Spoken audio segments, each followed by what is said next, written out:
Salve, salve, salve, salve, pessoal, tudo certo com vocês? Como vocês estão? Espero que todos estejam bem. Seguinte, meu povo, vamos trocar uma ideia sobre a grande mudança positiva de 2024. Vou botar até 2023 na conversa para 2025, ou pelo menos para esse início de segunda divisão. Então deixa o like, se inscreve no canal, lembrando que esse vídeo é patrocinado pela Bplay, o link está aqui embaixo. É uma semana, por exemplo, de Liga dos Campeões da Europa, então não perde tempo e, óbvio, nossa querida, ou não tão querida assim, Série B, beleza? Tiago, que mudança é essa? O que está acontecendo que acontece nesse início de 25 que não acontecia nas temporadas anteriores? Você sabe o trauma que você sentia quando surgiu o escanteio aos 48 do segundo tempo? Você sabe a quantidade de ponto que o Atlético deixou para trás nos últimos campeonatos brasileiros na reta final dos jogos? E quando eu digo reta final, é reta final mesmo, meu povo. Você sabe, eu não preciso ficar lembrando aqui vocês sabem como era, traumático a gente, entender que o Atlético fazia uma partida melhor, chegava na reta final do jogo e o Atlético simplesmente entregava os pontos. Então, assim, o que aconteceu nas últimas temporadas do Atlético nesse sentido, acho que tem várias explicações. Física, de elenco, de nível de competitividade. E o começo de Série B, nesse sentido, começa completamente diferente pra gente. Eu acho que é uma grandiosa notícia. Eu acho que talvez não tinha notícia melhor pra gente do que essa capacidade do Atlético de competir até o fim. Porque o jogo tem 90 minutos. Meu amigo André Henning trabalhou comigo tanto tempo lá na época do Sport Interativo, ele brinca, né? Quando o Real Madrid apronta essas viradas absurdas. Como é que o André Henning fala? 90 minutos é muito tempo dentro do Santiago Bernabéu. E óbvio que eu não estou querendo comparar Atlético e Real Madrid, mas é isso, essa competitividade até o fim, ela é importante em todos os cenários, todas as camadas do futebol como um todo. Óbvio que se você é um time que tem mais controle, óbvio que se você é um time que tem mais a bola, talvez você nem precise correr atrás do resultado até os minutos finais. E esse talvez seja um ponto de atenção necessário que a gente precise para não ficar refém desse roteiro. O Atlético tem que correr atrás em todos os jogos, porque isso vai desgastar o time fisicamente e nem sempre vai ser possível. Mas saber, por exemplo, que a gente olha para o banco de reservas e a gente tem boas alternativas para entrar e mudar completamente o roteiro de um jogo é fundamental. Hoje a gente olha para o banco de reservas do Atlético, para enfrentar o Cuiabá, e a gente cita pelo menos 7 peças interessantes para entrar no jogo.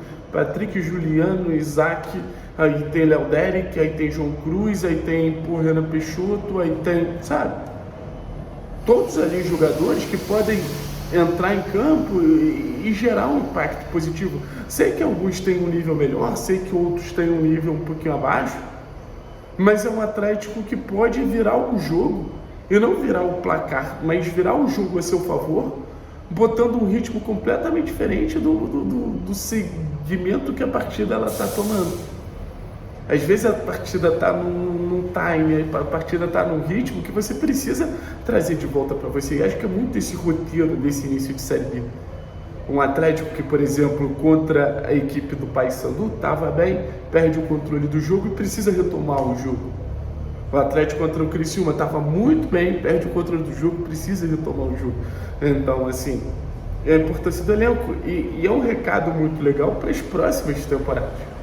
E é um recado muito importante para 25, para 26, para 27, para 28. Nessa perspectiva de precisamos de elenco. Porque o Atlético, em muitos momentos, era um time que tinha ali 11 bons jogadores, mas quando olhava para o banco, a queda era brusca.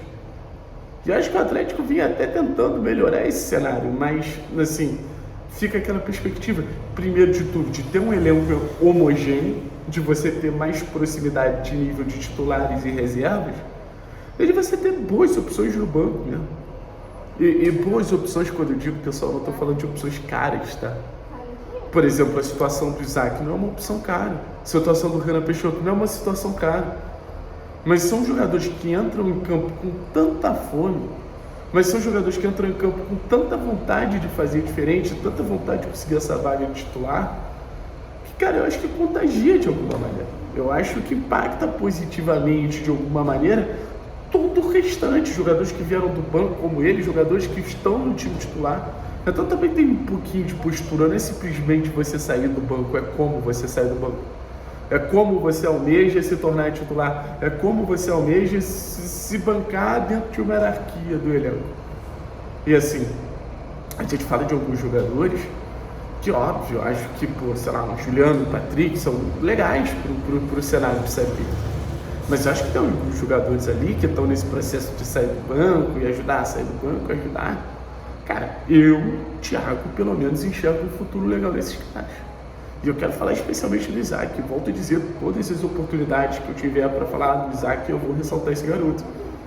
É um garoto para o clube parar, entender o que falta nele e apostar significativamente em um talento que hoje tem um teor de talento bruto, tem um teor de talento, aquele talento que precisa ser lapidado, mas se for lapidado, 1 contra 1 que o Isaac tem, a capacidade associativa que o Isaac tem, a capacidade competitiva que o Isaac tem, a versatilidade, por exemplo, de fazer o que ele fez contra o Criciúma, de pegar a bola parada e gerar um gol numa cobrança de escanteio. O Isaac ele já oferece muito para o time atual do Atlético e bem desenvolvido, lapidado, que historicamente é uma missão que o Atlético abraça muito bem os jogadores.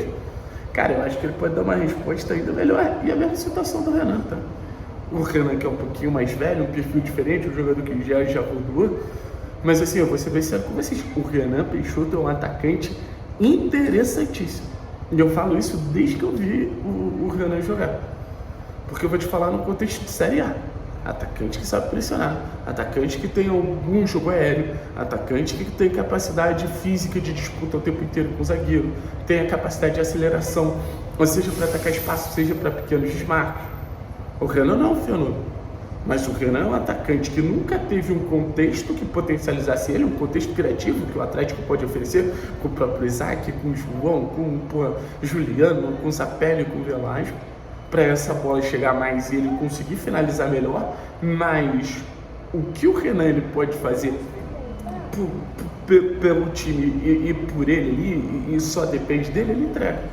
Eu acho que isso é muito legal do Renan. E assim, os jogos, as participações em gol, uma característica que todo atacante precisa ter, que é efetividade. Então assim, que os jogos do Atlético continuem sendo pique Real Madrid, nesse sentido de 90 minutos para enfrentar o Atlético é muito longo, mas não contra o Atlético, a favor do Atlético. Valeu, pessoal. Tamo junto, cara.